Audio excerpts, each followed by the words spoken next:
Цагааны цэгмд гэдэг одоо тэр хүний нэг юм дараа нь ингээд хүмүүсээ сонсож яхад ингээд миний аав ер нь нэг ийм хүн байсан юм байна штэ гэдэг тийм ойлголт танд ер нь яаж бууж ирсэн бэ? Тал талаас л янз янзын мэдээлэлүүд ирсэн байх л та. Нэмийн цэгмдгөө тэгжсэн. Цагааны хажууд нэг цай аваад тэгээд зэрэгцээд гифт хийсэн гэж хэлсэн байхгүй. Алт үлгээд. Ямар сонин. Тэгээд заа авч чадаагүй. Би бол дотор тэгж боддоо шүү дээ. Манай аав сайн ч юм байсан, муу ч юм байсан.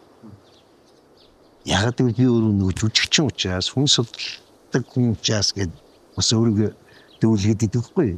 Тийм учраас заавал манай аавд нэг муу юм байсан байж таар, сайн байсан байж таар. Энэ хоёр заавал тэнцвэртэй явах хэрэгтэй. Одоо энэ амтан хүний ярьж байгаа энэ хуучуулын ярьж исэн энэ түүхнээс ингэхэд бол ерөөсөө зүгээр ямар ч өөгүй хүн байсан юм шиг ярьдаг шүү дээ. Ягаад гэвэл баг бүгдэнд нь багш байсан юм шүү. Тийм байна. Ягаад гэвэл багшаасаа тэр эрдмээ аваад өөрийнхөө талхыг тэндээс олсон юм чи яах юм? Хэн болох юм? Зүгээр лувсан шаргуугаа хөтлөө багшаа гэдэг юм билээ шүү. За. Тэгээ би нөгөө хүүхдтэй найз юм байгаа. Бид нар тэгээд нэг өдөр утсаар ярингуут хүш манай аавын багш нь танаа аав юм биш үү?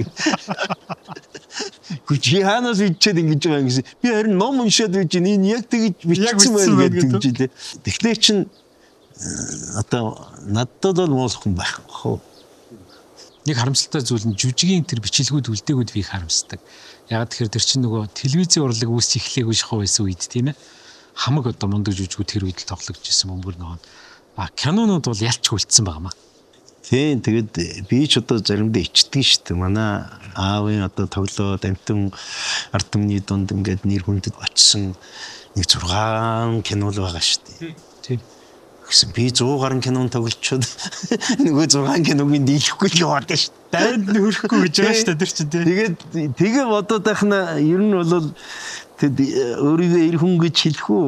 Урлагийн одоо нэлээд том орон зай ажилтдаг жүжигчин энэ гэж ярихад бол жоох ичмээр л юм болчихж байгаа.